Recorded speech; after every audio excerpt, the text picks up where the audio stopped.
Hello guys, काफ़ी लोग मुझसे पूछते हैं कि मुझे आखिर के ड्रामास इतने पसंद क्यों हैं। तो यार, इस बात का जवाब बहुत सिंपल है। के ड्रामास एक ऐसा सेगमेंट है जिसमें रोमांस से लेकर हॉरर तक हर एक चीज़ देखने को मिल जाती है। अब मैंने हॉरर वर्ड यूज़ किया है तो इसका मतलब ये नहीं है कि ये ड्रामास जिगर वाले लोगों के लिए ही बने होते हैं, बल्कि इनमें कुछ ऐसे सीन्स भी होते हैं जिन्हें देखकर आप भी कहोगे भाई मैं हॉरर ड्रामा देख रही हूँ, या फिर कॉमेडी। के ड्रामास हॉरर कैटेगरी में भी रोमांस और कॉमेडी ऐड करना नहीं भूलते, यानी कि आपको डर का एहसास तो होगा लेकिन हंसते हंसते। तो गाइज, आज हमारा टॉपिक ऑफ रिकमेंडेशन है टॉप 10 घोस्ट ड्रामास के बारे में। तो अगर आप भी हॉरर मूवीज़ और शोज़ देखना बहुत ज़्यादा पसंद करते हैं तो आज हम आपके लिए लाए हैं कुछ ऐसे हॉरर ड्रामास जिनकी ऑसम स्टोरी लाइन और सिनेमेटोग्राफी आपको इन्हें बार बार देखने पर मजबूर कर देंगे।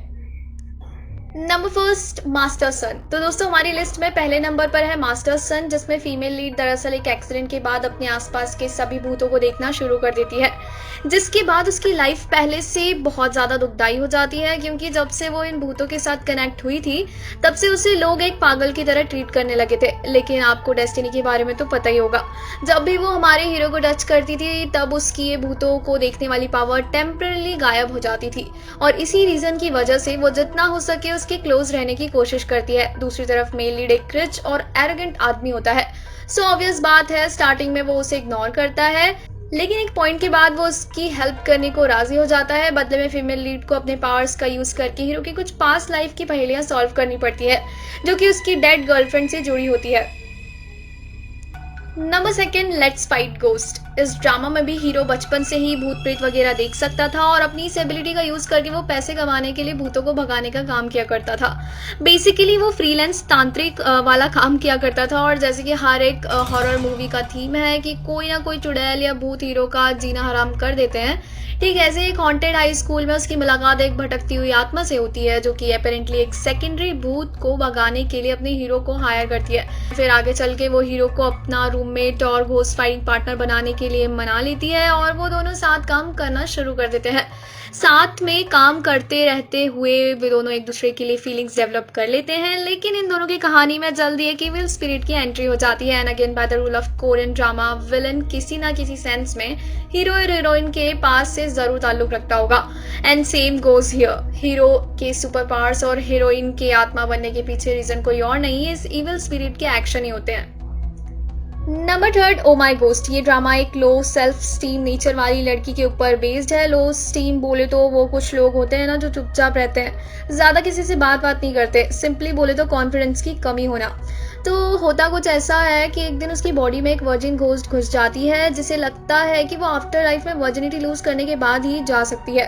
वेल, ये कुछ नया कॉन्सेप्ट है। तो बात रही फीमेल लीड की लव लाइफ की, तो वो एक रेस्टोरेंट में असिस्टेंट शेफ का काम करती है और उसे अपने एरोगेंट बॉस पर काफी टाइम से क्रश भी होता है, और अब चूंकि उसे एक वर्जिन घोस्ट ने पजेस कर लिया है तो वो घोस्ट हीरो को ही अपना टारगेट बना लेती है, और एक तरह से देखा जाए तो फीमेल लीड की हेल्प ही कर रही होती है, क्योंकि इस जन्म में हीरो को पटाने की बस की बात तो उसकी होती ही नहीं है। वो तो भला वर्जिन घोस्ट का जिसकी मदद से वो हीरो को मोर इफेक्टिव वे में पटा पाती है। अब चूंकि घोस्ट पोजेशन के बाद उसकी पर्सनालिटी टोटली चेंज हो जाती है और वो फाइनली अपने बॉस की अटेंशन भी हासिल कर लेती है। वहीं दूसरी तरफ उस घोस्ट की डेथ का राज भी खुल रहा होता है। Number fourth, priest. ये ड्रामा बाकी ड्रामा से थोड़ा डिफरेंट है। इसमें ओसुमी नाम का एक प्रीस्ट होता है, जो कि 643 रेजिया नाम के एक एग्जॉर्सिस्ट के ग्रुप का मेंबर भी होता है, यानी वो इविल स्पिरिट्स को भगाने का काम करता था। पास्ट में उसकी मॉम भी एक डेविल से पजेस थी और यही रीजन था कि उसने एक्सोर्सिज्म सीखा। और बात की जाए फीमेल लीड की, तो वो एक डॉक्टर होती है जिसकी फैमिली का एक्सीडेंट हो चुका होता है। हालांकि वो भगवान पर बिलीव करने वाले लोगों में से नहीं होती, लेकिन एक इंसिडेंट के बाद वो प्रिंस से मिलती है और उसके बाद उसकी लाइफ में काफी सारे चेंजेस होने लग जाते हैं। Number fifth, Korean Odyssey. तो गाइज, आपको जर्नी टू द वेस्ट के बारे में तो पता ही होगा। जहां तक मुझे याद है इसी टाइप की कहानी पर एक डोरेमोन मूवी भी आई थी। आइदर वे के ड्रामा भी इसी पॉपुलर चाइनीज नॉवेल का एक मॉडर्न वर्जन है। वैसे इस कहानी में भी मंकी किंग एक मनचला बंदरगम इंसान ही होता है, वहीं इस ड्रामा की फीमेल लीड बचपन से ही घोस्ट वगैरह को देख सकती है और बचपन में ही वो एक बार गलती से मंकी किंग के झांसे में आ जाती है और उसे फ्री करा देती है। एक्चुअली मंकी किंग को उसके क्राइम की वजह से सजा दी गई थी और आज़ाद होने से पहले उसने फीमेल लीड को प्रॉमिस किया था कि अगर वो उसकी हेल्प करेगी तो पूरी जिंदगी जब भी वो उसका नाम लेगी वो उसकी मदद करने पहुंच जाएगा।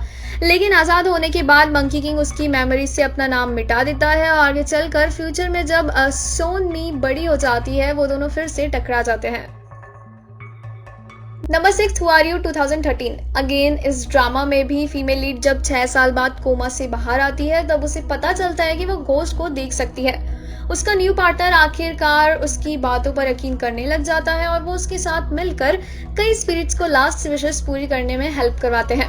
लेकिन उसके एक्स बॉयफ्रेंड का घोस्ट भी उस पर नजर रख रहा होता है जो कि 6 साल पहले मर चुका था और फीमेल लीड भी सेम इंसिडेंट की वजह से कोमा में चली गई थी। उस दौरान वो दोनों डिटेक्टिव थे और एक बहुत बड़े केस में साथ काम कर रहे थे और अनफॉर्चुनेटली कोमा से बाहर निकलने के बाद उसे इस बात से रिलेटेड कुछ भी याद नहीं होता है। Number 7 mirror of the beast 2016। ये एक हिस्टोरिकल ड्रामा है जिसमें एक रॉयल क्वीन होती है जो कि किसी बच्चे को जन्म नहीं दे पा रही होती है और इस मामले में वो होंगजू नाम के एक शामन की हेल्प लेती है ताकि वो एक प्रिंस को जन्म दे सके। लेकिन उस शामन को ये बात पता चल जाती है और वो मरने से पहले क्वीन के होने वाले बच्चे को कर्ज दे देती है। क्वीन के 2 ट्विंस होते हैं जिनमें से एक प्रिंस और एक प्रिंसेस होती है, लेकिन उस कर्ज की वजह से क्वीन प्रिंसेस को छोड़ने का फैसला लेती है और प्रिंसेस को कोई और पालकर बड़ा करता है। लेकिन बड़े होने के बाद भी उसे मजबूरन सभी की नजरों से दूर आइसोलेटेड रहना पड़ता है।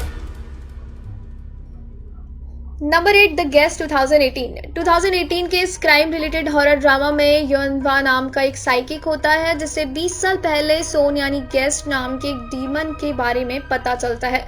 सोन एक बहुत ही पावरफुल डीमन होता है जो कि बाकी डीमंस को कंट्रोल करके उनसे कमजोर ह्यूमंस को पजेस करवा सकता था और वो ह्यूमंस पागल होकर अपनी खुद की फैमिलीज को मारने के बाद अपनी ही आंखों पर अटैक कर देते हैं।